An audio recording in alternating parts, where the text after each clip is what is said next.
أعوذ بالله من الشيطان الرجيم بسم الله الرحمن الرحيم قل إن كنتم تحبون الله فاتبعوني يحببكم الله ويغفر لكم ذنوبكم والله غفور رحيم. وقال النبي صلى الله عليه وسلم من أحب سنتي فقد أحبني ومن أحبني كان معي في الجنة. وقال الله تعالى في كلامه المجيد أيضا إن الله وملائكته يصلون على النبي يا أيها الذين آمنوا صلوا عليه وسلموا تسليما. اللهم صل على سيدنا مولانا محمد وعلى آل سيدنا مولانا محمد. জোরে জোরে পড়ো দরুদ জবান বন্ধ রেখো না, এই দরুদ আর এই সালাম জন্নতে তোমার ঠিকানা। আল্লাহুম্মা জোরে সাইয়্যিদিনা মাওলানা মুহাম্মদ ওয়া আলা আলি সাইয়্যিদিনা মাওলানা মুহাম্মদ। মনটা যদি হইতো পুবাল হাওয়া, হইতো যদি শুভ্র কবুতর, মনটা যদি হইতো পুবাল হাওয়া, হইতো যদি শুভ্র কবুতর, মেঘের বেলাই ভাসিয়ে দিতাম মদিনারি পথে, যেথায় আমার প্রিয় নবী ঘুমায় নিরন্তর, যেথায় আমার প্রিয় নবী ঘুমায় নিরন্তর। আল্লাহুম্মা সাল্লি আলা সাইয়্যিদিনা মাওলানা মুহাম্মদ ওয়া আলা আলি সাইয়্যিদিনা মাওলানা মুহাম্মদ। বলগল উলা বিকামালিহি কশফদ দুজা বিজমালিহি حسنت جميع خصاله صلوا عليه وآله سلموا يا قوم بل صلوا على صدر الأمين مصطفى ما جاء إلا رحمة للعالمين. اللهم صل وسلم وبارك عليه আলহামদুলিল্লাহ। সমস্ত প্রশংসা সেই মহান মনিবের প্রতি, যে মহান মনিব এই দুর্যোগপূর্ণ আবহাওয়ার মাঝেও তিনি তার অশেষ কৃপায় এই জান্নাতের বাগানে আসার, বসার এবং একটা জান্নাতি পরিবেশ তৈরি করার ব্যবস্থা করে দিয়েছেন। সেই জন্য মনিবের দরবারে গলা ছেড়ে দিয়ে মন প্রাণ উজাড় করে আল্লাহ রাব্বুল আলামিনের শেখানো কালিমা দিয়ে আমরা কালিমাতুশ শুকর জ্ঞাপন করি। আলহামদুলিল্লাহ। দরুদ ও সালাম পেশ করছি মানবতার মুক্তির দিশারি সৈয়দুল কাউনাইন শাফিউল মুজনাবিন নবী কুলের সরদার নবী মুহাম্মদুর রাসূলুল্লাহ, সকলে বলি সাল্লাল্লাহু আলাইহি ওয়াসাল্লাম। সম্মানিত মুসল্লিয়ানে কেরাম, আপনারা ভালো আছেন? আলহামদুলিল্লাহ, আমিও ভালো আছি। আল্লাহ তাআলা যথেষ্ট ভালো রেখেছেন বিদায় এই পর্যন্ত আসা এবং আপনাদেরকে সাথে নিয়ে কিছু কথা বলার সুযোগ হওয়া।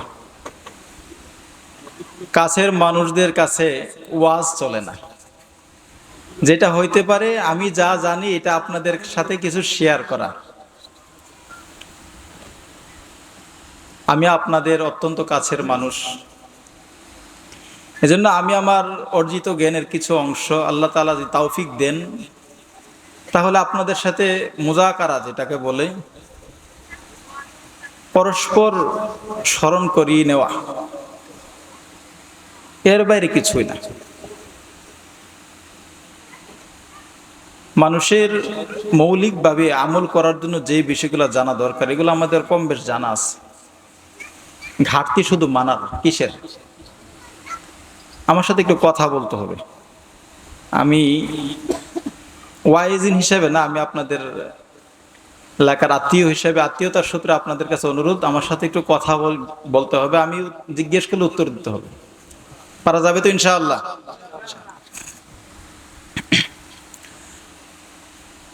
আমরা আমাদের বাস্তব জীবন পরিচালনা করার জন্য যেই জিনিসগুলো জানা দরকার এগুলো মোটামুটি জানি, কিন্তু আমাদের মূল সমস্যা হচ্ছে আমরা মানার জায়গাতে খুবই দুর্বল। আল্লাহ রাসূল সাল্লাল্লাহু আলাইহি সাল্লাম সাহাবায়ে কেরামকে বলছেন, জাদ্দিদু ঈমানাকুম, তোমরা তোমাদের ঈমানকে নবায়ন করো। সাহাবায়ে কেরাম জিজ্ঞেস করলেন, ইয়া রাসূলুল্লাহ, আমরা কিভাবে আমাদের ঈমানকে নবায়ন করব? ঈমান তো আনছি। আল্লাহ রাসূল বললেন, তোমরা ঈমানের যেই কালিমাগুলো আছে, কথাগুলো আছে, এগুলা পরস্পর বলা বলি করো। এতে কি হয়? নিজের মাঝে আবার স্মরণ, হ্যাঁ আল্লাহ তাআলা আমাকে তো এই নির্দেশ দিয়েছেন, এটা তো করা দরকার। আমরা মানুষ সৃষ্টি লগ্ন থেকেই ভুলে যাওয়া জাতি। আদম আলাইহিস সালাতু ওয়াস সালামকে আল্লাহ সুবহানাহু ওয়া তাআলা কিছু নির্দেশনা দিয়েছিলেন। তো আদম আলাইহিস সালাম এটা সাময়িক সময়ের জন্য একটু ভুলে গিয়েছিলেন। ভুলে যাওয়ার আরবি হচ্ছে নাসিয়া ইয়ানসা। নাসিয়া, সে ভুলে গিয়েছে। তো এই নাসিয়া থেকে ইনসান, অর্থাৎ যে ভুলে যায় সে ইনসান, মানুষ। মানুষের আরবি যে ইনসান, এটা জানি তো আমরা, শুনছি কোনোদিন? কারা কারা শুনছেন হাত তুলেন তো একটু। মাশাআল্লাহ, তো সবাই শুনছেন। তার মানে আমরা যে মানুষ, ইনসান, আমাদের সংজ্ঞা খুঁজলেই পাওয়া যায় যে আমরা ভুল করব, ভুলে যাব। এটা তো নিশ্চিত, আমরা তো ভুলে যাই। এই ভুলে যাওয়াকে স্মরণ করিয়ে দেওয়ার জন্যই মূলত ওয়াজ মাহফিল। ওয়াজ মাহফিল কিসের জন্য? আমরা ভুলে যাওয়ার যে জিনিসগুলো আছে এগুলাকে স্মরণ করাই দিবে, আবার আমাদের ঈমানটা নবায়ন হবে, আমরা আবার পুনরায় আল্লাহ সুবহানাহু ওয়া তাআলার বন্দেগীতে ভালোভাবে লিপ্ত হব। এছাড়া এই ওয়াজ মাহফিল কোনো দুনিয়াবি লোভ লালসার জন্য যারা আয়োজন করতেছে, এটা তো তাদের পকেট থেকে টাকা খরচ হচ্ছে। সবার সহযোগিতার মাধ্যমেই এই একটা আয়োজন হয়। তাহলে এই আয়োজন করার মূল মাকসাদ এটা না যে এই আয়োজন করলে 10 টাকা খরচ করে 20 টাকা উঠবে, 10 টাকা ভাগ বন্টন হবে, এমন এমন কোনো কিছু না। তার মানে নিজের পকেটে টাকা খরচ করে যে কাজটা করা হচ্ছে এটা মূলত আমাদের ঈমানকে নবায়ন করার জন্য, আমরা যেন ভুলে যাওয়া জিনিসগুলা কিছুটা স্মরণ হইলে আল্লাহ সুবহানাহু ওয়া তাআলার বন্দেগীতে আবার লিপ্ত হইতে পারে, এই কারণে। তাহলে আমরা কেন মাহফিলে আসছি, মাহফিল কেন আয়োজন করা হচ্ছে, এটার এই ব্যাপারে আমরা অল্প একটা ধারণা পাইলাম। সম্মানিত হাজিরিন, আমি প্রফেশনাল কোনো ওয়াইজিনও না, আপনারা ইজ্জত করে আমাকে ডাকছেন, আমি শুধু আপনাদের কাছে দোয়া নেওয়ার জন্য আসা, এর বাইরে কিছু না। এর মাঝে আল্লাহ তাআলা যা তৌফিক দিবেন অল্প কিছু কথা বলবো ইনশাআল্লাহ। আমি আপনাদের সামনে কুরআনুল কারীমের এমন একটি আয়াতে কারীম তেলাওয়াত করেছি যেটা আপনারা প্রায়ই শুনে থাকেন, এবং যিনি ওয়াজ শুরু করেন, মানে একজন আলেম ওয়াইজ হওয়ার জন্য তার প্রাথমিক স্টেজে যে সকল বিষয়বস্তু দ্বারা ওয়াজ শুরু করেন, এই সব বক্তাদের মুখে এই আলোচনা শুনবেন। তবে আমি এই আলোচনাটাকে একটু ঘুরিয়ে ফিরিয়ে করার জন্য এই আয়াতটাকে তেলাওয়াত করেছি। আমি আপনাদের সম্মুখে যে আয়াতে কারিমে তেলাওয়াত করেছি, আল্লাহ রাব্বুল আলামিন বলেন, কুল ইন কুনতুম তুহিব্বুনাল্লাহা ফাত্তাবিউনি ইউহিব্বুকুমুল্লাহ। আল্লাহ রাব্বুল আলামিন বলেন, ও আমার প্রিয় হাবিব, আপনি আপনার উম্মতদেরকে জানিয়ে দিন, ইন কুনতুম তুহিব্বুনাল্লাহা, তারা যদি আল্লাহ তাআলাকে ভালোবাসতে চায়, ফাত্তাবিউনি ইউহিব্বুকুমুল্লাহ, তারা যেন আপনি হাবিবকেই অনুসরণ করে, দুনিয়ার অন্য কোনো মানুষকে অনুসরণ করা চলবে না। সুবহানাল্লাহি ওয়া বিহামদিহি। আল্লাহ রাব্বুল আলামিন এই আয়াতটা একটু বিশ্লেষণ করলে দেখবেন আল্লাহ তাআলা বান্দাকে কিভাবে তিনি তার রহমতের চাদর দ্বারা জড়িয়ে নিতে চান। আল্লাহ আয়াতের প্রথম অংশে বলতেছেন, হে রাসূল আপনি বলে দিন, ইন কুনতুম তুহিব্বুনাল্লাহ, আমার বান্দারা যদি আমাকে ভালোবাসতে চায়। কাকে? আল্লাহকে। কাকে? আল্লাহকে। সবাই বলতেছে না, পেছনে মনে আওয়াজ কম। কাকে ভালোবাসার কথা বলছে? আল্লাহ সুবহানাহু ওয়া তাআলাকে। তো আল্লাহ তাআলাকে ভালোবাসার যে কথা বলছেন, এটার একটা রাস্তা তো লাগবে। ভালোবাসা আপনি যে প্রদর্শন করবেন, সিস্টেমটা কি? এটা যে মৌখিক কোনো ভালোবাসা না, শুধু লৌকিকতা দেখানোর কোনো মাধ্যম না। আল্লাহ সুবহানাহু ওয়া তাআলা এই জিনিসটাকে ক্লিয়ার করতেছেন। তাহলে কি করতে হবে? ফাত্তাবিউনি, আল্লাহ রাসূল বলতেছেন তাহলে আমাকেই অনুসরণ করতে হবে। কি বলছে? অনুসরণ করা। যদি অনুসরণ করা হয় তাহলে কি হবে? ইউহিব্বুকুমুল্লাহ, আল্লাহ তাআলা তোমাদেরকে ভালোবাসবেন। সুবহানাল্লাহ বলবেন না? আপনি দেখেন আল্লাহ বলার প্রথম ভঙ্গিটা কি ছিল, যে যদি তারা আমাকে ভালোবাসতে চায় তাহলে তারা যেন আপনাকে অনুসরণ করে। এরপরও কথাটা তো এইভাবে হওয়া দরকার ছিল যে তাহলে তারা আমাকে ভালোবাসতে পারবে। সিস্টেমটা এমন না। আল্লাহ বলতেছেন যে তারা যদি আমাকে ভালোবাসতে চায় তারা কি করবে? আপনাকে অনুসরণ করবে। এই অনুসরণ করার পর কি হবে? তাহলে তারা আমাকে ভালোবাসতে পারবে। সিরিয়ালটা এইভাবে আসার কথা ছিল না? কি বলেন? কিন্তু আল্লাহ বলার ভঙ্গিতে বললেন, ইউহিব্বুকুমুল্লাহ, আল্লাহ তোমাদেরকে ভালোবাসবেন। সুবহানাল্লাহ বলবেন না?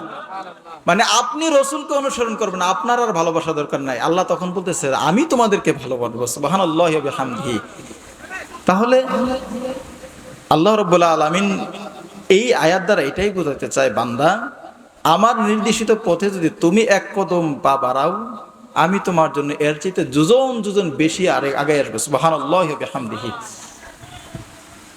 আল্লাহ সুবহানাহু ওয়া তাআলা ভালোবাসা প্রকাশের মাধ্যম বলতেছেন ফাত্তাবিউনি, আমাকেই অনুসরণ করো। অর্থাৎ আল্লাহ রাসূলকে বলেছেন আপনি বলে দিন যেন তারা আপনাকে অনুসরণ করে। যে অনুসরণ করা আর মৌখিকভাবে কারো প্রতি ভালোবাসা প্রদর্শন করা, এই দুইটা কি এক? দুইটা জিনিস কি এক? একটা ছোট্ট উদাহরণ দিই তাহলে আপনারা বুঝতে পারবেন। এখানে যারা আছেন অধিকাংশই মুরব্বী বাবা, আপনাদের সন্তান আছে। নিঃসন্দেহে প্রত্যেক সন্তান তার পিতামাতাকে ভালোবাসে, এটা তবিয়তগত, সৃষ্টিগতভাবেই সন্তান পিতামাতাকে ভালোবাসবে। পৃথিবীতে ব্যতিক্রম কিছু ঘটনা ঘটে যেগুলোকে আমরা উদাহরণ হিসেবে পেশ করতে পারি না। কারো যদি মস্তিষ্ক বিকৃত হয়ে যায়, মাদকের ছোবলে পড়ে যদি কারো মন মস্তিষ্ক সব চেঞ্জ হয়ে যায়, তাহলেই মাত্র সে তার পিতামাতার সাথে খারাপ আচরণ করতে পারে। এছাড়া সুস্থ মস্তিষ্কের কোনো মানুষের দ্বারা তার পিতামাতার সাথে খারাপ আচরণ করা আদৌ সম্ভব না। কি বলেন আপনারা? কোন সুস্থ সবল মানুষ তার পিতামাতার সাথে খারাপ আচরণ করতে পারে? যে খারাপ আচরণ করে বুঝে নিবেন যে সে এখন সুস্থ না। আপনি দেখতেছেন তার সমস্ত বডি ঠিক আছে, কিন্তু আসলে সুস্থ না। মানসিকভাবে সে কিছুটা হলেও অসুস্থ। তা না হলে একজন সন্তান কোনোদিন তার পিতামাতার সাথে দুর্ব্যবহার করার সুযোগ নাই। তো আপনার সন্তানকে যদি আপনি বলেন বাবা না, আপনার সন্তান যদি আপনার ভালোবাসা প্রকাশ করতে চায়, এখনো সে চিন্তা করলে আমি আমার বাবাকে ভালোবাসি, এখন কিছু লিফলেট তৈরি করলো। লিফলেটে লিখলো যে আমি অমুক, আমার পিতা অমুক, আমি আমার আব্বাকে খুব ভালোবাসি, আপনারা আমার আব্বার জন্য দোয়া করবেন। এই বলে পুরা চৌবেপুর গ্রাম না পুরো করবা থানা পোস্টারিং করছে। যে কেউ দেখলে বুঝবে যে আহারে এই ছেলের যে বাপের প্রতি কত ভালোবাসা আছে, সবার কাছে বলে বেড়াচ্ছে। পোস্টারিং করা শেষ, সবার প্রশংসা শুনে ছেলে বাড়ি আসলো। আপনি বিছানায় শুয়ে আছেন, আপনি তখন বললেন বাবা আমার তো শরীরটা একটু ভালো না, তুমি আমাকে এক গ্লাস পানি খাওয়াও। তখন যদি সন্তান বলে তুমি দেখতেছো এত পরিশ্রম করে আসছি আমি, এখন তুমি আমাকে অর্ডার দিচ্ছ, যাও তোমার পানি তুমি নিজেই নিয়ে খাও। বলেন তো এতক্ষণ যে ভালোবাসা প্রদর্শন করছে আসলে কি ভালোবাসা ছিল? ছিল না। তার মানে এইভাবে পোস্টারিং করার পরে, লাখ টাকা খরচ করার পরে মানুষ সবার কাছে প্রকাশ করছে সে ভালোবাসে, আসলে কি ভালোবাসে? আচ্ছা, যদি এই কাজগুলা না করত, কিন্তু পিতা যখনই তাকে আদেশ করছে এক গ্লাস পানি খাওয়ানোর কথা বলছে, সে কাল বিলম্ব না করেই যদি পিতার সম্মুখে তার আদেশকৃত বিষয়টাকে উপস্থাপন করত, তাহলে এটা কি পিতার কাছে বলার দরকার থাকতো যে আব্বু আমি আপনাকে ভালোবাসি? এই ভালোবাসি বলা ছাড়া কি পিতা বুঝতো না? বুঝতো। তার মানে একজনকে ভালোবাসার জন্য আপনাকে যেই কাজটা করতে হবে সেটা হচ্ছে তাকে অনুসরণ করতে হবে। আপনি তার আনুগত্য যদি না করেন, তার অনুসরণ যদি না করেন, আপনি মৌখিকভাবে যাই বলেন যে আপনি ভালোবাসেন, আসলে কি ভালোবাসেন? আল্লাহ রসুল সাল্লাল্লাহু আলাইহি সাল্লামকে অনুসরণ করার কথা আল্লাহ তাআলা বলছেন। হ্যাঁ, ভালোবাসতে হবে, কিন্তু আপনি যখন অনুসরণ করবেন তখন অটোমেটিক ভালোবাসা চলে আসবে। কারণ ভালোবাসা ছাড়া কেউ কাউকে অনুসরণ করতে পারে না। যেমনই ভাবে তার সন্তান তার পিতার প্রতি ভালোবাসে, অনুসরণ না করার কারণে তার ভালোবাসার কোনো দাম রইল না, তেমনি ভাবে আল্লাহ সুবহানাহু ওয়া তাআলা আমাদেরকে যে বিধিবিধান দিয়ে পাঠিয়েছেন, আমাদের সবচেয়ে বড় সৌভাগ্য বলতে পারি আমরা হচ্ছে উম্মতে মুহাম্মাদি। সবচেয়ে শ্রেষ্ঠ নবী, সর্বশ্রেষ্ঠ নবী, সর্বশ্রেষ্ঠ নবীর সর্বশ্রেষ্ঠ উম্মত, এর চাইতে সৌভাগ্যবান আর কিছু আছে? আরেকটা বিষয় আপনাদেরকে বলি, আমাদের দেশে সবচাইতে বেশি মানুষ প্রশংসা করে যে সকল চাকরিজীবীদেরকে, তারা হচ্ছে বিসিএস ক্যাডার। নাম শুনছেন তো? নাম শুনছেন? আচ্ছা, এই বিসিএস ক্যাডার যারা হয় তার প্রচুর পরিমাণে পড়াশোনা করার পরে ক্যাডার হয়েছে। এখন গ্রামের সবাই তাকে সম্মাননা প্রদর্শন করার জন্য যতটুকু যা করার দরকার সব করছে। করার পরে 2 মাস পরে শুনছে সে বিসিএস ক্যাডার হয়েছে, সে বলছে আমি তো যা হওয়ার হয়ে গেছি, এখনো চাকরিতে জয়েন করব না। আচ্ছা বলেন তো, আপনারা কি তাকে সুস্থ মস্তিষ্কের কেউ বলবেন? বলবেন ছেলে তো বোকা। কেন বোকা? এত সুন্দর এত বড় একটা চাকরি পাইলো, অথচ সে নাকি চাকরিতে জয়েন করবে না। আচ্ছা, চাকরিতে জয়েন না করলে বিসিএস ক্যাডার হওয়ার পরে সরকার বেতন দেবে? বেতন দেবে? দেবে না। এবার আমাদের সাথে একটু মিলাই, আমরা যে মুসলমান, আমরা কেডা কেডা আল্লাহর কাছে চাইছি? আমরা কেউ চাইছি? এখানে এমন কেউ আছি যে আল্লাহর কাছে আবেদন করছে, আল্লাহ আমাদেরকে ইহুদি খ্রিস্টান বানাইও না, মুসলমানের ঘরে জন্ম দাও? কেউ আবেদন করছি? কেউ আবেদন করি নাই। কোনো প্রকার আবেদন ছাড়াই ইহুদি, খ্রিস্টান, নাসারা, বৌদ্ধ, অন্যান্য হাজারো ধর্ম পৃথিবীতে 6 লাখ, সব কিছু থেকে আল্লাহ তাআলা আমাদেরকে মুক্ত করে বিনা চাওয়াতেই আল্লাহ তাআলা আমাদেরকে মুসলমানের ঘরে জন্ম দিয়ে মুসলমান বানাইছে। এখন সুবহানাল্লাহ বললেই সমগ্র দুনিয়া যত খালি জায়গা আছে সব জায়গা সবে ভরপুর হয়ে যায়। এই সুযোগটাতে ফ্রি আল্লাহ তাআলা করে দিয়েছেন। এটা কি দুনিয়ার বিসিএস ক্যাডার চাইতে কম না বেশি? বেশি না? আচ্ছা, দুনিয়ার এই সামান্য বিসিএস ক্যাডারকে যদি তাকে হওয়ার পরে এত সম্মাননা দিলেন, চাকরিতে জয়েন না করার কারণে, যদি চাকরিতে জয়েন না করার কারণে সরকার তাকে বেতন না দেয়, আল্লাহ তাআলা যে আমাদেরকে ফ্রি মুসলমান বানাইছেন, আমল না করলে কি আল্লাহ তাআলা জান্নাত দিবে? দিবে? দিবে না। এই ছোট্ট বিষয়গুলো আমাদের বুঝে আসে না। যদি বুঝে আসতো তাহলে আল্লাহ তাআলার গোলামি বাদ দিয়ে অন্য কোনো চিন্তা করার সুযোগ ছিল আমাদের? ছিল না। পেয়ারা হাজিরিন, এই 2টা উদাহরণ দিলাম 2টা কারণে।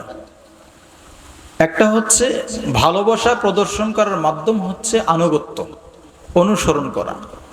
আর দ্বিতীয়টা হচ্ছে, আর ভালোবাসা প্রদর্শন করার পরে আল্লাহ সুবহানাহু ওয়া তাআলার যে বিধিবিধানগুলোকে আপনি মানবেন, আল্লাহ তাআলা আপনাকে ফ্রি বিধিবিধান মানার উপযুক্ত করে দিয়েছেন। আপনাকে কষ্ট করে মুসলমান হওয়া লাগে নাই। একটা হিন্দুর ছেলে যদি এখন সে তার মুসলমানিত্ব গ্রহণ করে, সে তার পৈতৃক সম্পত্তি থেকে সব বঞ্চিত হয়, সে তার সমাজ থেকে বঞ্চিত হয়, সে তার গ্রাম মহল্লা সব কিছু থেকে বঞ্চিত হয়ে সে তার ধর্মকে ত্যাগ দিয়ে মুসলমান হওয়া লাগে। তার মতো যদি ত্যাগ থেকে আমাদের দেওয়া লাগতো, তাহলে আল্লাহই ভালো যেন আমরা প্রয়োজন পাশ করতাম। তাহলে আল্লাহ তাআলা যে ফ্রি আমাদেরকে এত বড় রহমত দান করছেন, তাহলে তার শুকরিয়া জ্ঞাপন করা উচিত না আমাদের?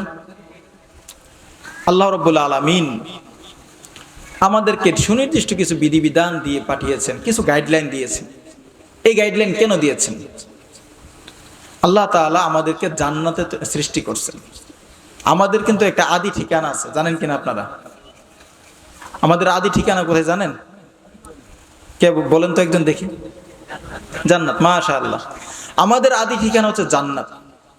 আমাদেরকে সাময়িক সফরে পাঠাইছে, যদি আমরা গন্তব্য ঠিক রেখে সফরটা কমপ্লিট করতে পারি তাহলে আবার জান্নাতে চলে যাব। সুবহানাল্লাহি ওয়া বিহামদিহি। প্রিয় হাজিরিন, আমি আপনাদের সম্মুখে যে আয়াতে কারিমা তেলাওয়াত করছি, এই আয়াতের উপর বিস্তারিত আলোচনা করতে গেলে লম্বা সময় দরকার। তো যদিও সময় সংক্ষেপ, এর মাঝে যতটুকু পারা যায় 2টা উদাহরণ পেশ করেছি, সেই আলোকে এখন কয়েকটা কথা বলে আমি আমার আলোচনা ইতি টানবো ইনশাআল্লাহ। আল্লাহ সুবহানাহু ওয়া তাআলা এই আয়াতে প্রথম অংশে বলতেছেন, কুল ইন কুনতুম তুহিব্বুনাল্লাহা ফাত্তাবিউনি ইউহিব্বুকুমুল্লাহ ওয়া ইয়াগফির লাকুম যুনুবাকুম। আল্লাহ তাআলা বলতেছেন, বান্দা, দুনিয়ার মানুষ যখন কেউ কাউকে ভালোবাসে তখন তাকে খালি হাতে ফেরত দেয় না। দেয়? খালি হাতে দেয় না। আর যিনি সমগ্র বিশ্বের স্রষ্টা, মহান অধিপতি, মহান মালিক, সেই মহান মালিক কাউকে ভালোবাসলে তাকে কি খালি হাতে ফিরাই দিবেন? কি মনে হয় আপনাদের? খালি হাতে ফিরাই দিবেন? না, কোনোদিনও না। আল্লাহ রাব্বুল আলামিন বলে, বান্দা শোনো, وَيَغْفِرْ لَكُمْ ذُنُوبَكُمْ وَاللَّهُ غَفُورٌ رَحِيمٌ। বান্দা হে শোনো, আনুগত্য করো, আমি তোমাকে ভালোবাসবো। ভালোবাসার প্রতিদান স্বরূপ শুধু তোমাকে ভালোবাসা দিয়ে ক্ষান্ত হব না, আমি তোমাকে আমার মহান ক্ষমার মাধ্যমে, তোমার সমগ্র জীবনের যত পাপ পঙ্কিলতা রয়েছে, পাপ করতে করতে তুমি তোমার অন্তরটাকে যেমন ভাবে কালো বানাইয়া ফেলাইছো, যে অন্তর নিয়ে জান্নাতে যাওয়া সম্ভব না, জাহান্নামের উপযুক্ত অন্তর করে ফেলেছো, এমন পাপযুক্ত অন্তরকে ক্ষমা করে দিয়ে তোমাকে আমি জান্নাতের অধিকারী বানিয়ে দিব। সুবহানাল্লাহ। আল্লাহ রাব্বুল আলামিন বলেন, ওয়া ইয়াগফিরু লাকুম যুনুবাকুম। ভালোবাসার প্রতিদান তো আমি তোমাদেরকে ক্ষমা করার মাধ্যমে দিব। সুবহানাল্লাহি ওয়া বিহামদিহি।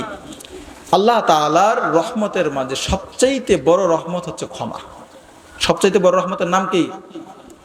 পেছনের যারা আছে কথা বলতেছে না, সবচাইতে বড় রহমতের নাম ক্ষমা।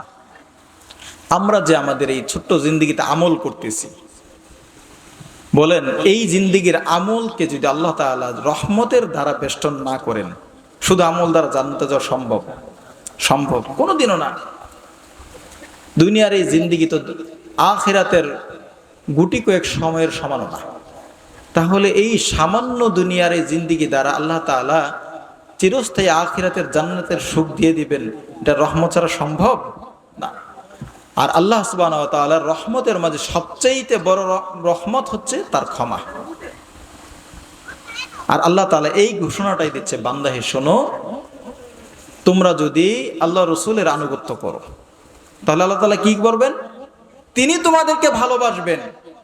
এবার বলতেছেন ভালোবাসার প্রতিদান শোনো, ওয়া ইয়াগফিরু লাকুম যুনুবাকুম, তিনি তোমাদের পাপ সমূহ মিটিয়ে দিবেন। কেননা আল্লাহু গফুর রহিম, তিনি তো মহা ক্ষমাশীল এবং অতি দয়ালু। পেয়ারা হাজিরিন, আমাদের সবচেয়ে বড় দুর্বলতা হলো আমাদের ভালোবাসা মৌখিক কাজের না। বাস্তবতা কি বলে?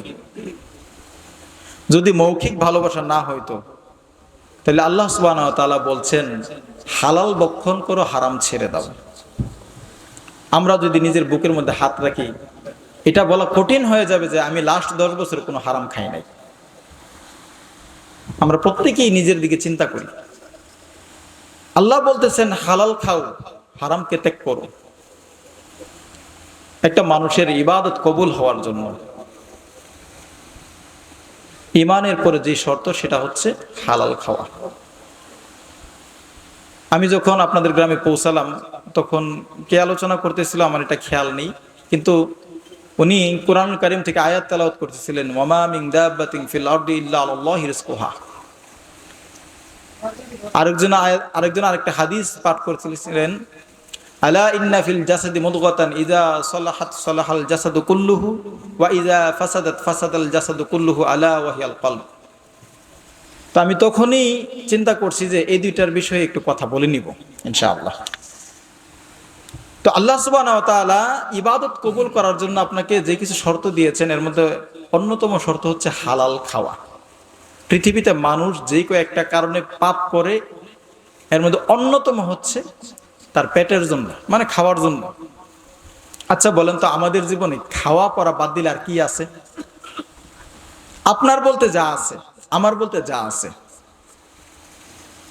আপনি পৈতৃক সূত্রে যে সম্পত্তি লাভ করছেন, এইগুলাকে দিনে দিনে বাড়ানোর চেষ্টা করছেন না? বিপদে পরে অনেকের কমে গেছে। আপনি নিজেও জানেন এই সম্পদ আপনি কবরে নিয়ে যাবেন না। তাহলে আপনার আসলে আছে কি? যতটুকু ভোগ করছেন আর যতটুকু দান করছেন। আপনার আমার বলতে যদি কোনো জিনিস থাকে, কি? যতটুকু নিজে ভোগ করছি আর যতটুকু আখিরাতের ব্যাংকে জমা রাখছি। পেয়ারা হাজিরিন, তো মানুষ অধিকাংশ পাপ করে তার পেটের কারণে। কেউ মৌলিক চাহিদা পূরণের জন্য, কেউ বিলাসিতা করার জন্য। আমাদের সমাজে অধিকাংশ মানুষ তার এই পেটের ধান্দায় করে পাপ করে। যদি এই ধান্দা না থাকতো, যদি আল্লাহ সুবহানাহু ওয়া তাআলার উপরে আমাদের পূর্ণ তাওয়াক্কুল থাকতো, তাহলে আমরা কোনোদিন হালাল পথ বাদ দিয়ে হারাম পথে পা বাড়াতাম না।